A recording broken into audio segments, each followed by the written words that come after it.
Hi, you guys. So I just wanted to put up a quick video and let you know, for those of you who are subscribed to my academia page, you may have gotten notifications multiple times. However that works, I'm not sure.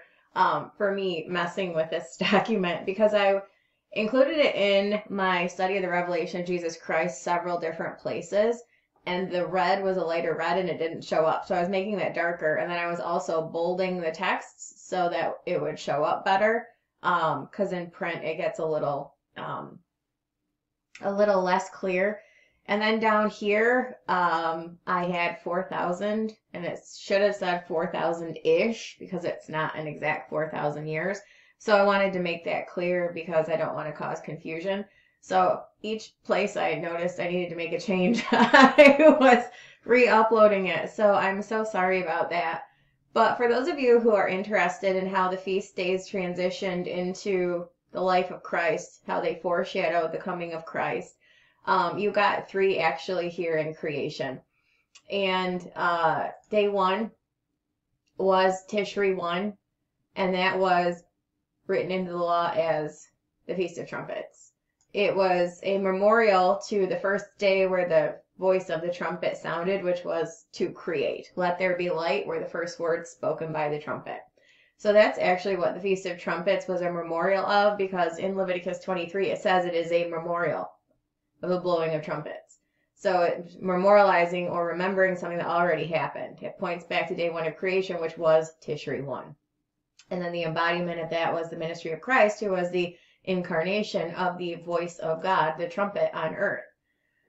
Obviously, day 14 was going to be written into the law as Passover, the 14th day of the first month. The head of the year was changed, but it wasn't written into the law as the 14th day of the month Nisan. It was the 14th day of the first month.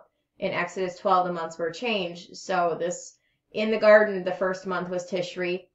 In Leviticus, when the law was given, the first month was Nisan. So the 14th day of the first month related back to the lamb slain in the garden to clothe the sin, the shame of the nakedness of Adam and Eve once they sinned.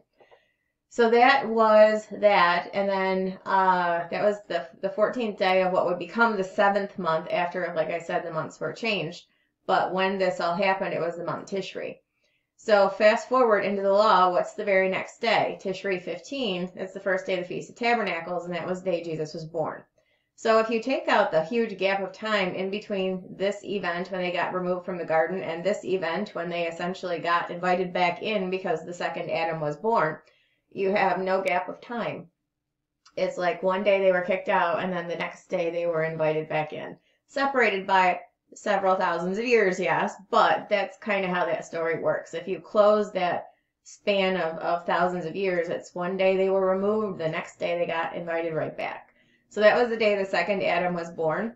And the 8th day assembly in the law pointed to the 8th day upon which the seed of Abraham, Genesis 17 was where that was prophesied, or not even prophesied, it was stated that all of the males in Abraham's house needed to be circumcised, and then on the 8th day after birth going forward after that was written into the law in Leviticus 12.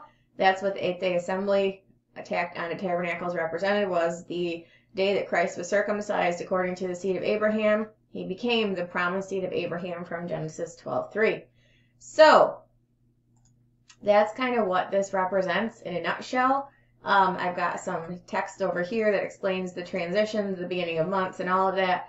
But this is the first Adam up here, and this is the second Adam down here. In between the first Adam's boo-boo and the second Adam's coming to fix it, there's no days. On a calendar, in a month, there's no days. There's lots of years, but there's no days. So day 14 and day 15, the end of the first Adam and the beginning of the second Adam. So if you guys have any questions, let me know. Like I said, I was kind of messing with that, and it's available on my academia page linked below. But yeah, that's what I've been messing with if you've been notified this. So it's there for you guys. If you have questions, just let me know.